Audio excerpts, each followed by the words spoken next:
পূর্ব থেকে ঘোষিত ৬ নং সদর ইউনিয়ন বিএনপির একটা ইফতার পার্টি ছিল আজকে, যেখানে আমি সহ দাগনভূঞা পৌরসভা সহ থানা বিএনপির কোনো গ্রুপ না, সকল পর্যায়ের নেতা নেতৃবৃন্দকে দাওয়াত দেওয়া হয়েছে। এখানে পৌর বিএনপির সাধারণ সম্পাদক কাজী সাইফুর রহমান স্বপন সহ, বাহাদুর চেয়ারম্যান সহ, পৌর বিএনপির সাবেক সাধারণ সম্পাদক আলো ভাই সহ, বিএনপির প্রধান সম্পাদক ফলিন ভাই সহ বিএনপির বিভিন্ন স্তরের নেতৃবৃন্দ কিছুক্ষণের মধ্যে এখানে আসবেন। ওনারা আসল নামাজটা এখানে এসে পড়ার কথা, আমরা আগে আগে চলে এসেছি। আমরা বাজার থেকে ছাত্রদল যুবদলের নেতাকর্মীরা আগে আগে আসছি।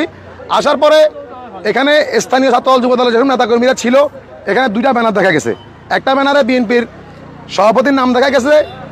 এখানে যদি বিএনপির কমিটি নিয়ে একটা ঝামেলা অনেকদিন ধরে চলছে, স্থানীয় নেতাকর্মীরা ওই ব্যানারটা সরিয়ে আরেকটা ব্যানার যখন লাগাইতে গেছে, কয়েকজন লোক এখানে বাধা দিয়েছে। ওদের সাথে যখন ধাক্কাধাক্কি হচ্ছে, আমি ধাক্কাধাক্কি ছড়ে গেছি। একটা ছেলে দৌড় দিল, আমি ওই ছেলেটাকে সারাই নিতে গেছি। হঠাৎ করে আতর্কিত 8-10 জন 15 জন মিলে এই অস্ত্র নিয়ে আমার উপরে আতর্কিত হামলা করেছে। আমি সামনে ছিলাম, আমি ওদেরকে বললাম ইফতার পার্টি, এখানে পুলিশ উপস্থিত ছিল। পুলিশের সামনে সবাইকে বললাম যে বিএনপির ইফতার পার্টি, এখানে বিএনপির সকল পর্যায়ের নেতৃবৃন্দ, সাধারণ লোকজন রোজা রেখেছে, আমি নিজে রোজাদার, সকল রোজাদার এখানে বিএনপির লোকজন ইফতার করবে, কোনো যাতে বাক বিতণ্ডা না হয়, বিশৃঙ্খলা না হয়।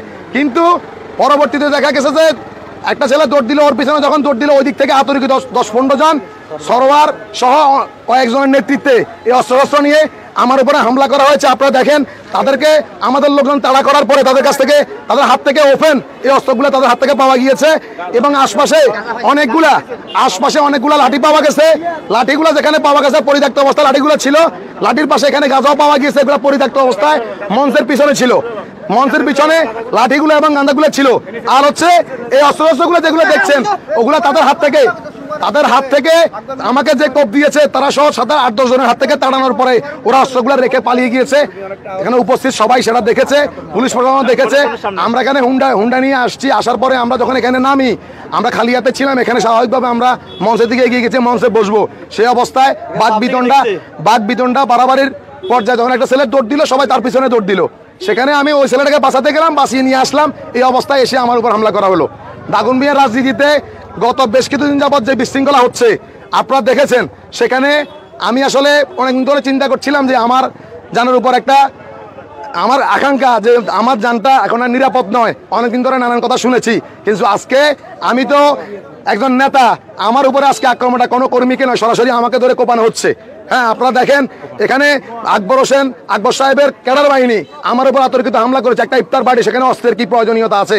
আমি আসলে আমার বোধগম্য নয়। আমি দাগনভূঞাবাসী, আপনার প্রশাসন এবং দাগনভূঞা সাংবাদিক মাধ্যমে সবাইকে বলতে চাই, এটা তো অস্ত্রের রাজনীতি না। আপনি মাঠের রাজনীতিতে আসেন, গণতান্ত্রিক রাজনীতিতে আসেন। আপনি বৈষম্য বিরোধী আন্দোলনে যে আন্দোলন, সেখানে বৈষম্য দূর করার কথা বলা হয়েছে। বৈষম্য দূর না করে আপনি এখানে বৈষম্য তৈরি করছেন। একটা কমিটি নিয়ে গত কিছুদিন যাবৎ কোনো মিছিল মিটিং নিষিদ্ধ।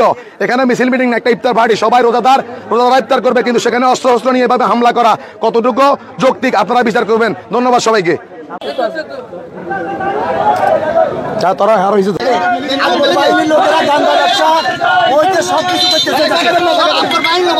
তখন পুরো দেখতে অবস্থা পাওয়া গেছে লাঠির সঙ্গে, এগুলো তো ওদের হাত থেকে পাওয়া গেছে।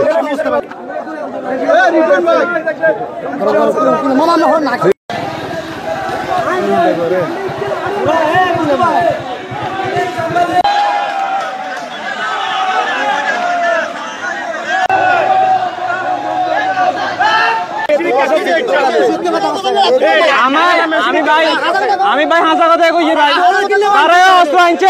যারা অস্ত্র আনছে আপনি হেগো ধরেন। হ্যাঁ, আমি সিজ চালাই ভাই, আমি সিজ চালাই ভাই।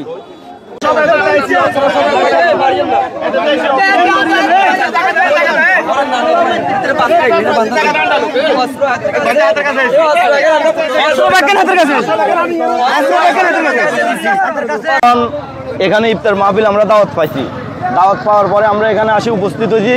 উপস্থিত হওয়ার পরে সরোয়ারের নেতৃত্বে একদল সন্ত্রাসী, এই যে এখানে দোকান আছে, দোকান থেকে অনেকগুলো চাপাতি ক্রিজ বাইর করে এলোফাতারি আমাদের উপর কোপানো শুরু করছে। পরে আমরা এই যে মাটিতে লুটিয়ে পড়ার পরে ওই যে আমাদের যখন এই যে সাথে আরো যারা ছিল, তারা যখন একসাথে দাওয়া দিয়েছে, তখন সবগুলো পালিয়ে গেছে। প্রচুর পরিমাণ অস্ত্র পাওয়া গেছে। এবং কি আমার নেতা ফেনী জেলা ছাত্র দলের সহসভাপতি সাবেক কাজী জামশেদুর রহমান ফটিক ভাইকে এই যে চাপাতে দিয়ে কোপানো হয়েছে।